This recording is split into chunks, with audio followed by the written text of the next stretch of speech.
busy pa ako magkalka ng aking mga battery rito. So mga kaibigan, welcome back na naman sa aking YouTube channel. At bago ko simulan, shoutout ko muna to.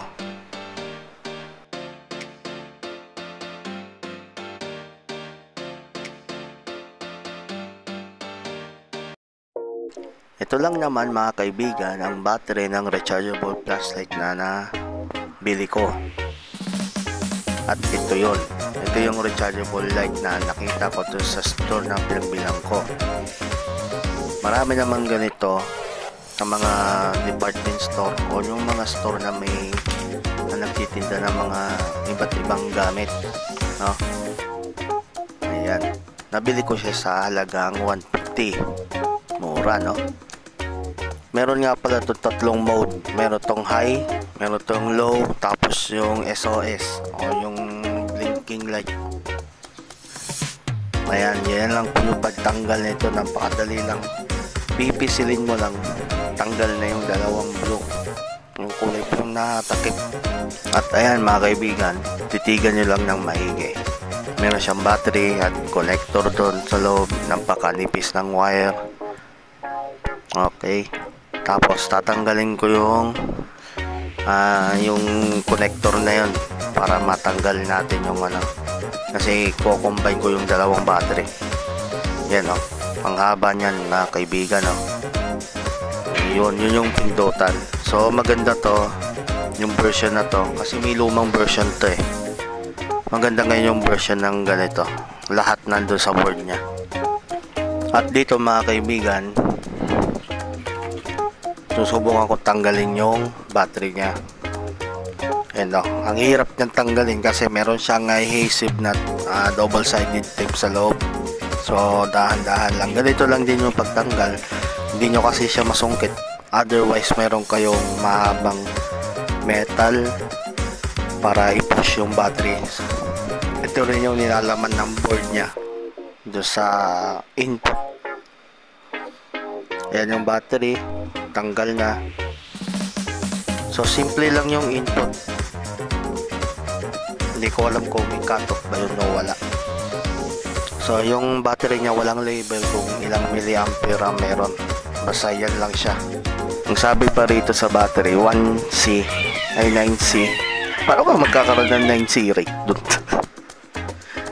Ito yun naman yung connector. Gumawa ako ng connector kasi ihihinan ko lang siya pati doon sa kabilang battery. Itong original na battery na to kasi na-testing ko na to yung bagong bili. So tinatagal niya 2 hours and 30 minutes. So okay na yun para sa 150, diba? Meron naman tayong power bank para pagbitin pwedeng i-charge. Huwag nyo nga lang i-charge habang ginagamit. Kailangan naka-off siya. At ito mga kaibigan, na-combine ko na yung dalawang battery. Yung original battery niya at yung additional. Naka-electrical tape lang yan mga kaibigan. Tapos kung mapapansin nyo, nasa gitna yung negative. Dalawang positive sa magkabilang dulo. Yun o. Black wire tsaka red wires. Yan lang. Tapos i-connect natin at ibabalik yung battery sa loob. Nabitin kasi ako dun sa performance na binigay ng rechargeable na lamp na to. Kaya yan, naglagay pa ako ng isa pang battery para naman hindi ko alam kung mag-ooperate ba ng 5 hours to. So ito try natin mamaya kung makapag-ooperate. Yan no, binabalik ko na siya sa loob mga kaibigan. At ayan, tapos na nga mga kaibigan. Para maibalik tong kulay blue, ipupush na lang siya. Ganoon lang siya kadali mga kaibigan. So working siya. Try na natin to duration test. Yun naman talaga ang plano ng video nito.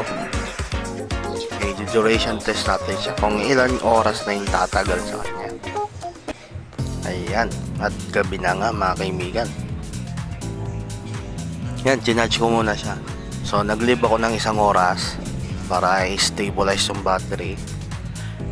Tsaka nga pala, ayan 6:12 na yan ng gabi. Next video ko, ito naman yung i-review yung DIY na power bank na malaki na to. Ayan. At simulan na nga ng duration test. I-drain test na natin siya. At habang wala naman tayong hinihintay pa, ay sisimulan na natin yung duration test na to. Kahit mayroon pang liwanag ng konti, turn on na natin yan. So ganyan siya kaliwanag, kita lahat ng liwanag.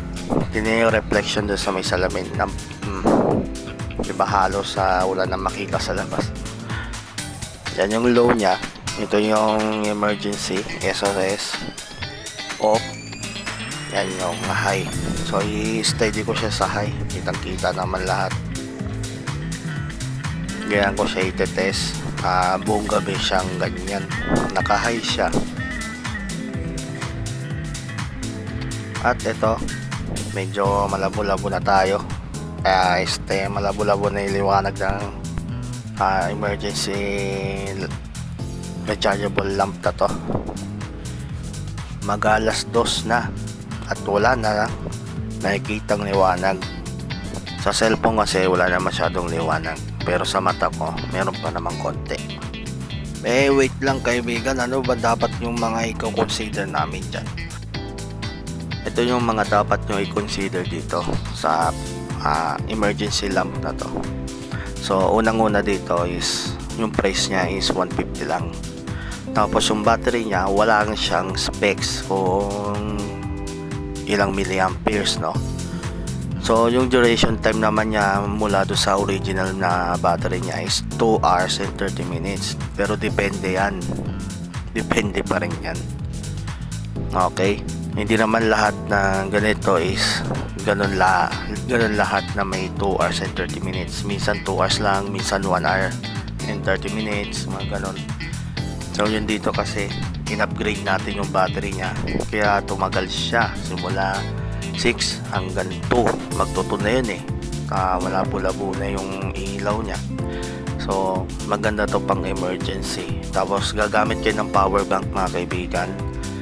Make sure na hindi siya naka-on habang charge, kasi kina-cancel out niya yung charging pag naka-on siya. Yun lang, mga kaibigan. Bye-bye!